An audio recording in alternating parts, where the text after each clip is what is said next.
तीन साधु और एक विधवा औरत। अध्याय एक। अंधकार में गिली नारी। बहुत समय पहले की बात है। एक सुदूर गांव था जिसका नाम था मोहनगढ़। यह गांव पहाड़ों और घने जंगलों से घिरा हुआ था। यहाँ के लोग सीधे साधे थे, खेती बाड़ी करके जीवन यापन करते थे। हालांकि गांव का नाम मोहनगढ़ था, लेकिन वहां की गलियों में शांति कम और कड़वाहट ज्यादा थी। यह गांव अंधविश्वास और सामाजिक कुरीतियों में झगड़ा हुआ था। इसी गांव में रहती थी एक स्त्री जिसका नाम था सौम्या। एक विधवा थी। उसके पति की मृत्यु हुए 5 वर्ष बीत चुके थे। जब उसके पति विक्रम की बीमारी से मौत हुई, तब से उसके जीवन में सिवाय आंसुओं और तानों के कुछ भी नहीं बचा था। विक्रम गांव के एक साधारण किसान थे।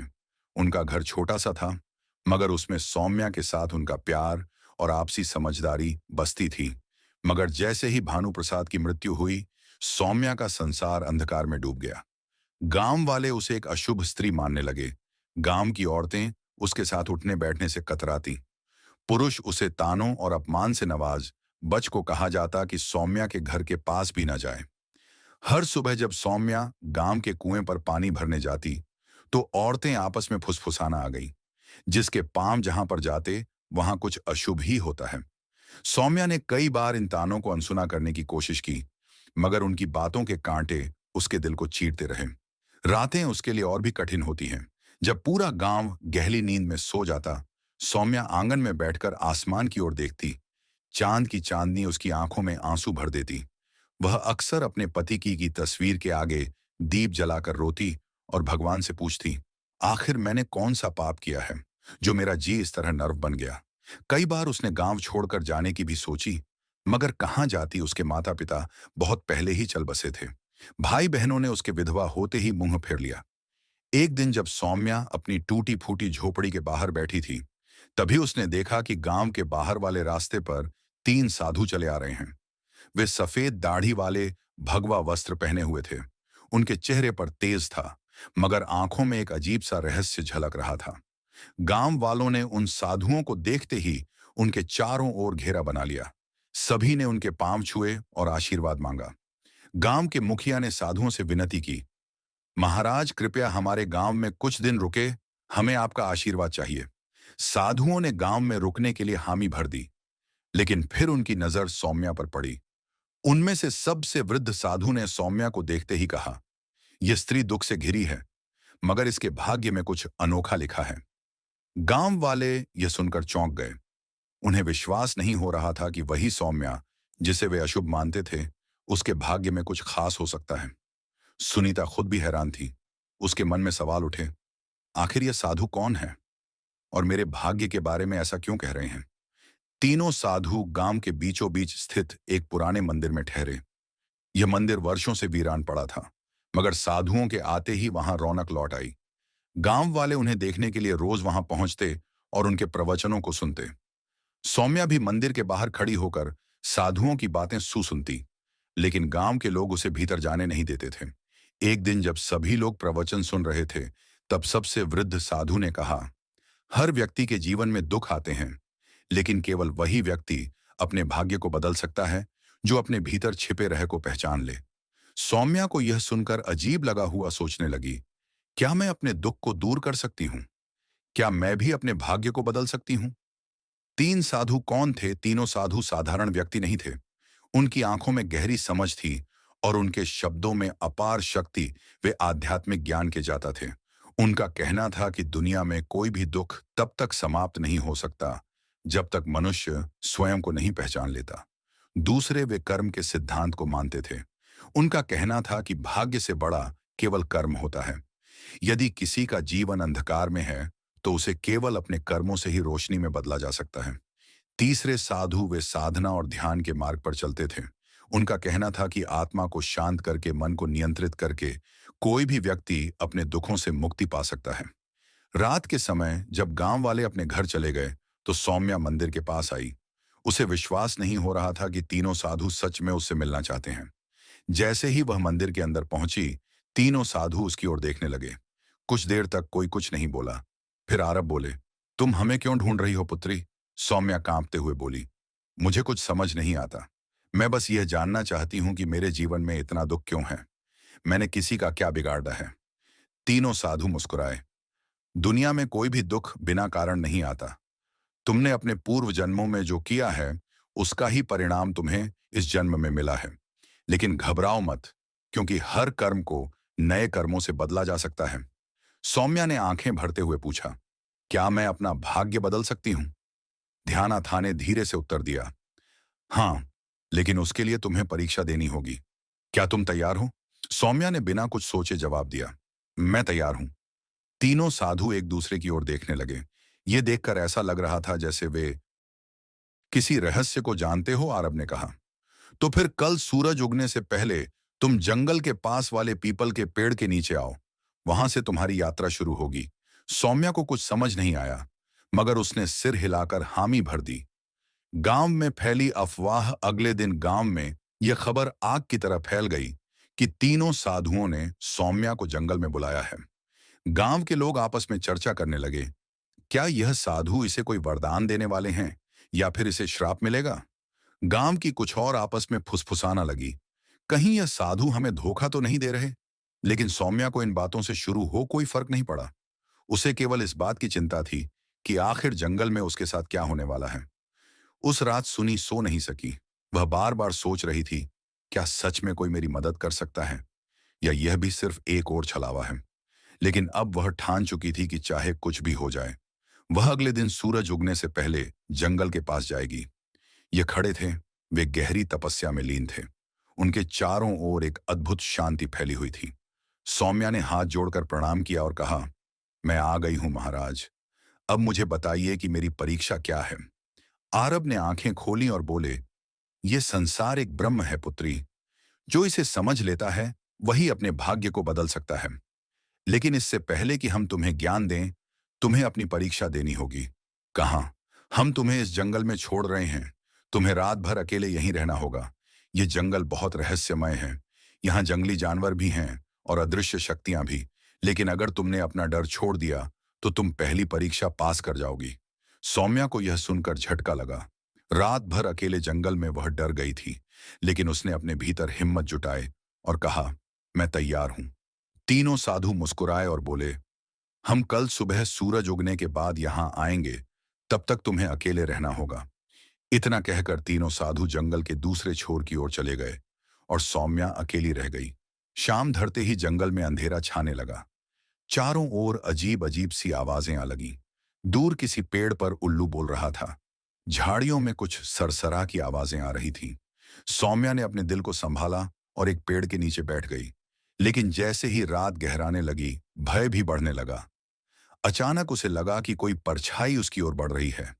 उसका दिल जोर जोर से धड़कने लगा। क्या यह कोई जंगली जानवर है या कोई भूत? लेकिन तभी उसे साधुओं की बात याद आए। अगर तुमने अपना डर छोड़ दिया तो तुम पहली परीक्षा पास कर जाओगी। उसने अपनी आंखें बंद की, गहरी सांस ली और खुद से कहा, मुझे डरना नहीं चाहिए। मैं यहां अकेली नहीं हूं, मेरे साथ भगवान है। जैसे ही उसने यहां सोचा, वह परछाई धीरे धीरे गायब हो गई। रात भर वह इसी तरह अपने डर से लड़ती रही। कभी कोई आवाज सुनाई देती, कभी अजीब सा कंपन महसूस होता, लेकिन उसने खुद को शांत रखा और हिम्मत नहीं हारी। सुबह की पहली किरण और सफलता जैसे ही सूरज की पहली किरण जंगल में पड़ी, सौम्या ने राहत की सांस ली। थोड़ी देर बाद तीनों साधु वहां पहुंचे और देखा कि सौम्या मुस्कुरा रही है। आरव बोले, पुत्री, तुमने अपनी पहली परीक्षा पास कर ली। तुमने डर को जीत लिया। अब तुम्हारे जीव में बड़ा बदलाव आने वाला है। सौम्या की आंखों में आशा की चमक आना। वह समझ गई थी कि डर केवल हमारे मन में होता है, और जब हम उसका सामना करते हैं तो वह खुद ही समाप्त हो जाता है। सौम्या की पहली जीत जंगल में भय से भरी रात बिताने के बाद सौम्या की आंखों में अब डर की जगह आत्मविश्वास था। जब सूरज की पहली किरणें जंगल की शाखाओं से छनकर उसके चेहरे पर पड़ी, तो उसने महसूस किया कि वह पहले से कहीं अधिक शांत और मजबूत हो चुकी थी। तीनों साधु मुस्कुरा रहे थे। आरब बोले, तुमने पहली परीक्षा पास कर ली, अब तुम तैयार हो दूसरी परीक्षा के लिए? सौम्या ने विनम्रता से सिर झुकाया और कहा, मैं तैयार हूं महाराज। तीन साधुओं का रहस्य। तीनों साधु सौम्या को लेकर एक पहाड़ी के ऊपर बने एक पुराने मंदिर में गए। यह मंदिर देखने में साधारण था, लेकिन वहां एक अजीब सी ऊर्जा महसूस हो रही थी। जैसे ही सौम्या ने मंदिर के द्वार पर कदम रखा, उसे अपने शरीर में एक हल्की कम महसूस हुई। तभी ध्यानात ने कहा, अब समय आ गया है कि हम तुम्हें अपने वास्तविक स्वरूप के बारे में बताएं। सौम्या चौंक गई। आपका वास्तविक स्वरूप? आरब ने अपनी आंखें बंद की और अचानक उनके शरीर से एक तेज प्रकाश निकलने लगा। उसी क्षण कर्मचंद और ध्याना था प्रकाश से घिर गए। कुछ ही क्षणों में उनके सामने साधारण मनुष्यों के बजाय तीन दिव्य प्राणियों की आकृतियां खड़ी थीं। वे देवता थे। सौम्या विस्मय से देखती रह गई। वह कुछ कह ही नहीं पाई। कर्मचंद बोले, हम साधारण साधु नहीं हैं पुत्री। हम तीनों ब्रह्मा, विष्णु और महेश के दूत हैं, और इस पृथ्वी पर कुछ विशेष उद्देश्यों के लिए धनाना आगे बोले। हमें आदेश मिला था कि हम किसी ऐसे व्यक्ति की परीक्षा लें जो सच्चे मन से अपने भाग्य को बदलना चाहता हो, और हमने तुम्हें चुना। सौम्या की आंखों में आंसू आ गए। उसे अब समझ में आ रहा था कि यह साधु कोई आमसत नहीं थे। दूसरी परीक्षा, त्याग और समर्पण। आरव ने कहा, तुमने डर पर विजय पा ली, लेकिन अब तुम्हें एक और परीक्षा देनी होगी, त्याग की परीक्षा। सौम्या ने पूछा, क्या त्याग करना होगा? बोले, तुम्हें अपने सबसे प्रिय वस्तु का त्याग करना होगा, वही वस्तु जिससे तुम्हारा सबसे अधिक लगाव हो। सौम्या सोच में पड़ गई। उसके पास वैसे भी कुछ नहीं था, मगर फिर उसे अपने पति की तस्वीर याद आई। विक्रम की मृत्यु के बाद वही एक चीज थी जिससे वह खुद को जोड़कर रखती थी। जब भी वह दुखी होती, उस तस्वीर को देखती और अपने पति को याद करती। उसने धीरे से पूछा, क्या मुझे अपने पति की तस्वीर छोड़नी होगी? ध्याना था बोले, अगर वही तुम्हारी सबसे प्रिय वस्तु है तो हाँ, लेकिन याद रखो, सच्चा त्याग तभी होता है जब वह स्वेच्छा से किया जाए। अगर तुम इस परीक्षा के लिए तैयार नहीं हो तो हम तुम्हें बाध्य नहीं करेंगे। सौम्या के मन में संघर्ष शुरू हो गया। क्या वह अपने पति की अंतिम निशानी को छोड़ सकती है? उसने कुछ देर सोचा और फिर कहा, अगर मेरे जीवन को बदलने के लिए यह आवश्यक है तो मैं तैयार हूं। तीनों साधु मुस्कुरा उठे। तो जाओ और अपनी सबसे प्रिय वस्तु को गांव के तालाब में प्रवाहित कर दो। त्याग का क्षण सौम्या गांव वापस आए और अपनी झोपड़ी में गई। वहां एक पुराने संदूक में वह तस्वीर रखी हुई थी। उसने कांपते हाथों से उसे उठाया और तालाब की चल पड़ी। गांव के कुछ लोग उसे ऐसा करते देख रहे थे। वे आपस में बातें कर रहे थे, अब यह पागल हो गई है, अपने पति की तस्वीर क्यों फेंक रही है? लेकिन सौम्या ने उनकी बातों पर ध्यान नहीं दिया। उसने धीरे से तस्वीर को पानी में प्रवाहित कर दिया। जैसे ही तस्वीर पानी में डूबी, उसे महसूस हुआ कि उसके दिल का सारा भार भी पानी में समा गया है। अब वह हल्का महसूस कर रही थी। दूसरी परीक्षा सफल। जैसे ही वह वापस जंगल में पहुंची, तीनों साधु वहां खड़े थे। आरब बोले, पुत्री, तुमने त्याग की परीक्षा भी पास कर ली। अब तुम उस बंधन से मुक्त हो चुकी हो जो तुम्हें अतीत से जोड़कर रखता था। सौम्या को अब सच में लगने लगा कि उसका जीवन बदल रहा है।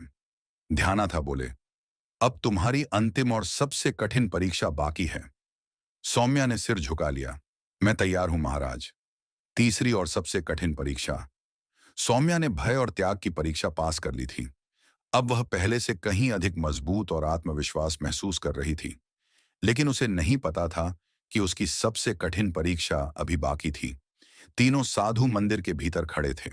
जब सौम्या वहां पहुंची तो गंभीर स्वर में कहा, पुत्री, अब तुम्हारी अंतिम परीक्षा का समय आ गया है। सौम्या ने सिर झुकाकर कहा, मैं तैयार हूं महाराज। ध्याना था बोले, ये परीक्षा तुम्हारी आत्मा की परीक्षा है। तुम्हें यह सिद्ध करना होगा कि तुम केवल अपने लिए नहीं बल्कि दूसरों के लिए भी जी सकती हो। सौम्या ने आश्चर्य से पूछा, मुझे क्या करना होगा? कहाँ गांव में एक वृद्ध महिला रहती है जिसका कोई सहारा नहीं है। वह भू और बीमार है। तुम्हें अपना सारा भोजन और अपनी जो पड़ी उसे देनी होगी, और फिर तुम्हें जंगल में जाकर 7 दिन तक ध्यान करना होगा, बिना भोजन और पानी के। यह सुनकर सौम्या स्तब्ध रह गई। अपना घर और भोजन छोड़ दूं और फिर 7 दिन बिना कुछ खाए पिए ध्यान करूं? यह परीक्षा किसी भी अन्य परीक्षा से अधिक कठिन थी। मन का संघर्ष। सौम्या की आंखों के सामने उसकी झोपड़ी का दृश्य आ गया। यह घर उसका अंतिम सहारा था। अगर उसने इसे छोड़ दिया तो वह कहां जाएगी? लेकिन फिर उसे साधुओं की बातें याद आईं। अगर तुमने यह परीक्षा पास कर ली तो तुम्हारा जीवन पूरी तरह बदल जाएगा।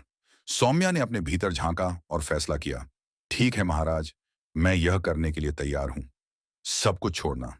सौम्या गांव लौटी और अपनी झोपड़ी उस वृद्ध महिला को दे दी। उसने अपने बच्चे खूह से भोजन को भी उसे सौंप दिया। गांव के लोग यह देखकर हैरान थे। ये क्या कर रही है?